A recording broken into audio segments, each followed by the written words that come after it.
Hello guys, what is up? I've been requested to make this video and I've also been wanting to make this video, so here it is. This is how I make my thumbnails. There's 3 easy steps to make a thumbnail. The first thing you're gonna want to do is go to Pixlr.com. It's a free editor, so that's what's super cool. Step number 1 is you kind of want to grab like a screenshot of like a point of interest in your movie that you can use as a background image. I'm gonna go ahead and screenshot that, and then I'm gonna open it in with Pixlr. So this is gonna be our background. Now these are your little tools right here, these 3 little boxes. This is how I like to set mine up. So that's step number 1, is your background. Step number 2 is layers. This is what can really make or break your thumbnail.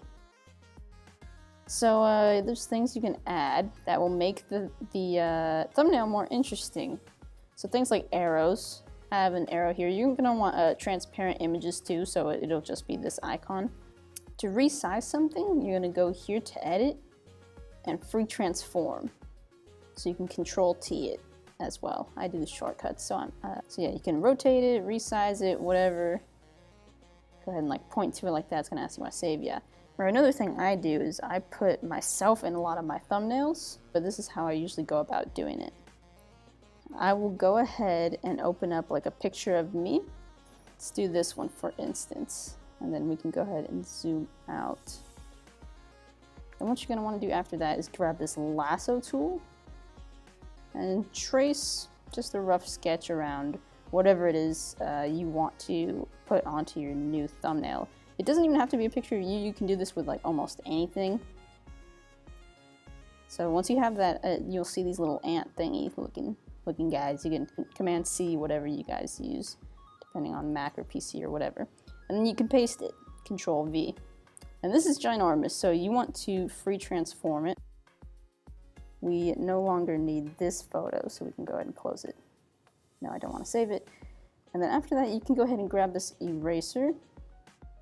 And then you can select the size of the eraser, the diameter, all the hardness, all that stuff. Usually you'll want to zoom in and get really close with a smaller eraser.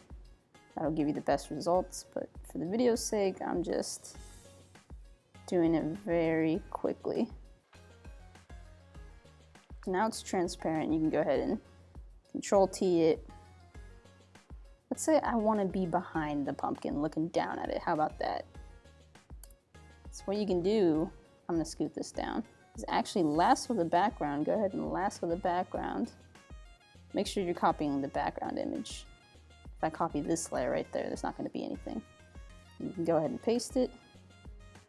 Now we have this pumpkin image. Now we want it behind that one, so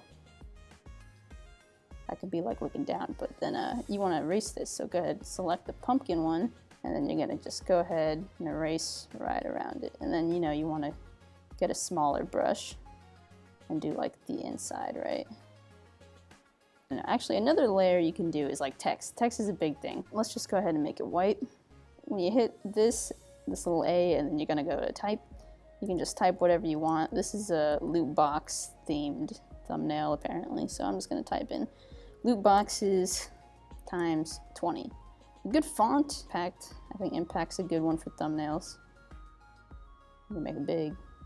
So here you have like your basic thumbnail. It kind of sucks, so sorry about that. That looks kind of cool, right? With the thing going over it. And the third thing I do is the effects that this app has. And you can change the effects of each layer with this little thing right here. So, say I want to give my body here a shadow or some kind of outline. And then come down here to this little star thing. This little box is going to come up with all these options. You can do drop shadow, so you can see it drops a shadow. You can change the distance, the size, the opacity of it. Or you can do an outer glow. I like outer glow sometimes. Make them white or black, whichever. Looks kind of cool. So you can do that. Or you can do it to the arrow too. You can even drop one on this pumpkin, since we have a... Yeah, like that. Now it's kind of clashing because of how this image is. So I think the best way to go about that is you can change the angle of the shadow so it doesn't look as wanky. Do like a bevel on myself. It looks kind of cool.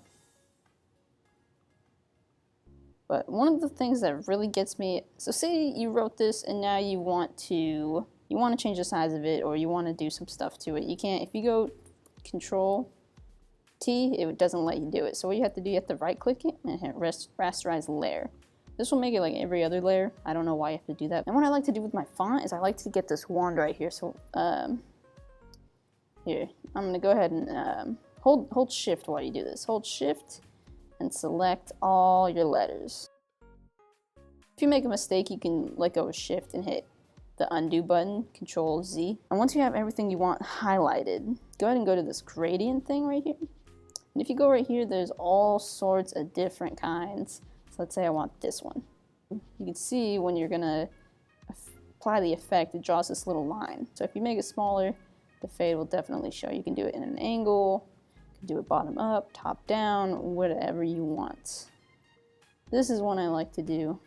Kind of matches the arrow there. And then when you're done and you want the ants to stop crawling, you hit Control or Command D for deselect. Deselect all. Say you want to combine the layers, you can do that. So let's say I want to combine the font with my arrow. And right click the top one and go merge down. That'll merge these two layers and now they are together. You can resize them together however you want. Another thing you can do is say you want like your face to have a little filter on it. Sometimes they have some good filters on here. Something like Glamour Glow, whatever. But yeah, you can also do the brightness on the layer. Or say you want to do a brightness on the whole thing. You would want all the layers to be together. So you can right click, flatten image. This will make it so all of it is one image. You can adjust the brightness or add a filter to all of them as a whole instead of doing it one by one. But the bad side to that, now you can't move things around, now it's all together. So yeah, that's pretty much how I make all my thumbnails. Yeah, I don't really go far beyond those tools I mentioned. I really just do simple, easy things like that. If I missed something or if you have a question about Pixlr, feel free to drop it in the comment box down below. I would love to help you guys out. This is Unlike Ike. I'm out.